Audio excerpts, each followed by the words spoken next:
Hi folks, today let's talk about media and PR. You would think that a crisis would be a terrible time to try to get yourself onto television or into the media. I'm going to make the exact opposite argument. While everyone else is receding and shrinking in upon themselves, if you expand and offer value to the world, you could position yourself as an expert even during this crisis, perhaps as a result of it. So today I'd like to share with you a simple way that you can get yourself onto television. The starting point is to ask yourself, what core skill do you have, what unique knowledge or insights do you possess that you can simply share with the outside world? Now you're going to do this for free in order to position yourself as an expert. I've just launched the global book Virus Proof Your Small Business with Penguin, and I've been asked to do media interviews all around the world. Now here's an interesting trick. How do you do a media interview and how do you make it look good when you're in lockdown? Well, Zoom webinars are one option, but they're only one option.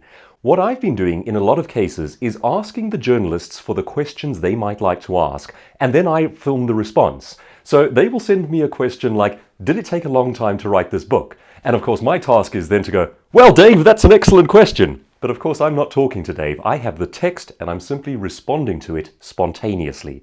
Now you can set that up in advance. Here is what I would suggest that you do.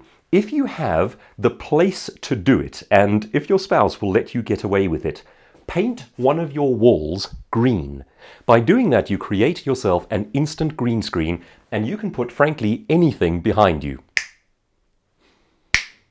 So, what you want to do then is to make sure that you have a wall painted green. In a best case scenario, you want to have natural light on one side, I have a window over here, and then fill in light on the other side. I have a couple of LED lights that I'm bouncing off a wall so that it's not too harsh, and I have LED above me.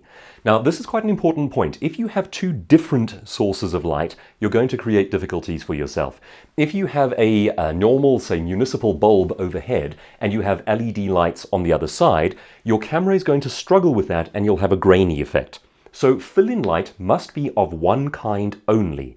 If you can't achieve that, then try to go simply with natural lighting. That will be your best option. Best case scenario, natural on one side, slight filling in on the other. Green screen behind me. I'm using a simple tripod and a fairly modern iPhone mounted on the tripod, and that is what I'm using to record the video. In terms of my audio, I record that separately. Audio is a big problem for most people, and getting high quality is important. I'm using this little guy. He's a Zoom product and a little lapel mic. What I do is, prior to my recordings, I literally stand in front of the camera with the two sources close together, and I do this.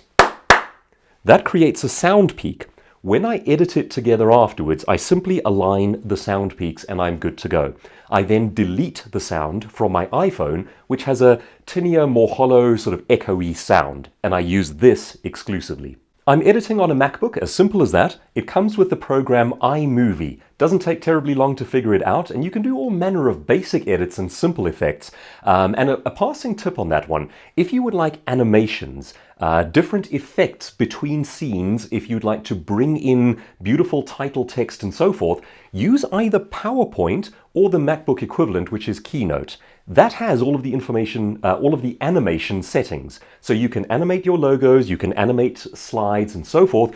If you have a look at the little opening sequence that says from amateur to expert on this video, it's all done on Keynote. And it's simple little effects like the zooms and the transitions, and some of them are done on Keynote, some are done on the iMovie editing afterwards. Put it all together and you've got at least the beginnings of something professional, something a little slick. Now let's get back to getting you onto television.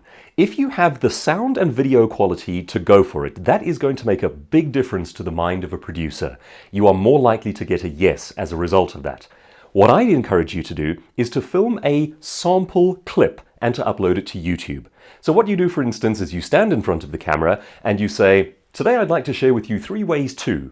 And you get to the information quickly. No long waffle, no setting the scene. You simply get to it as quickly as you can.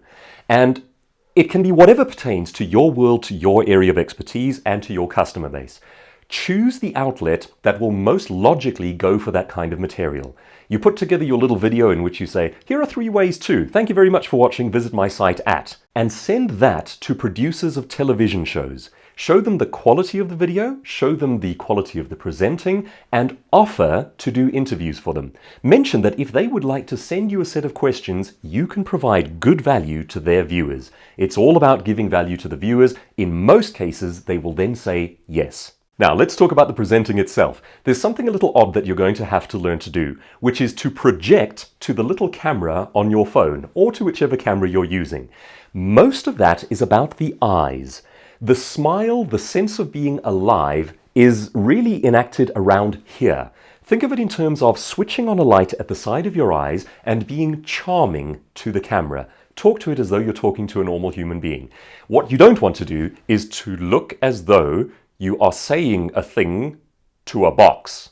That's not going to work for you. Project to the camera, switch on the eyes, look directly into the lens, and speak as warmly and as naturally as you can.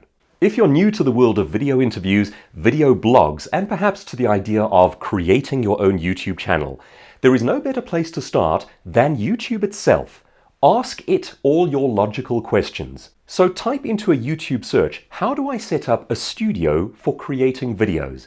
How do I handle the lighting? How do I get better sound? How can I learn green screen? How do I learn to edit? How do I present well? Ask simple, basic questions like how to build a successful YouTube channel. You would be amazed at the amount of useful content that people have shared free of charge. If you get to 4,000 watched hours on your YouTube channel, you can then submit it for verification. They'll take a look at it and see that you're not doing anything too dodgy. And if they give you that go, they give you the acceptance, you can then monetize your channel, which means you can earn a revenue stream. Worth noting, they usually pay you about a month and a half after the end of a month. So you do have a bit of a lag. So that's my challenge to you for today. Could you offer value in the form of video to certain television outlets? Do it well, do it consistently, do it professionally. They might keep having you back. You might even end up with your own channel. That is essentially how Dr. Phil started. He was an insert on the Oprah Winfrey Show and then of course became his own global phenomenon. Let's start right at the bottom and gain a bit of credibility. To whom, to which outlet could you offer your ideas, your value, your presented content now? If you get there while others are simply retracting and shrinking into themselves, you might set yourself up as a future thought leader. And folks, finally, some good news from my side. Virus-Proof Your Small Business, the audiobook, is now available globally as well. It was launched internationally in ebook form first. It's in paperback in some places with the nations that are able to do it. And now it's available as an audiobook all over the show as well, read by the author. I hope it helps. I hope it makes a difference in your life.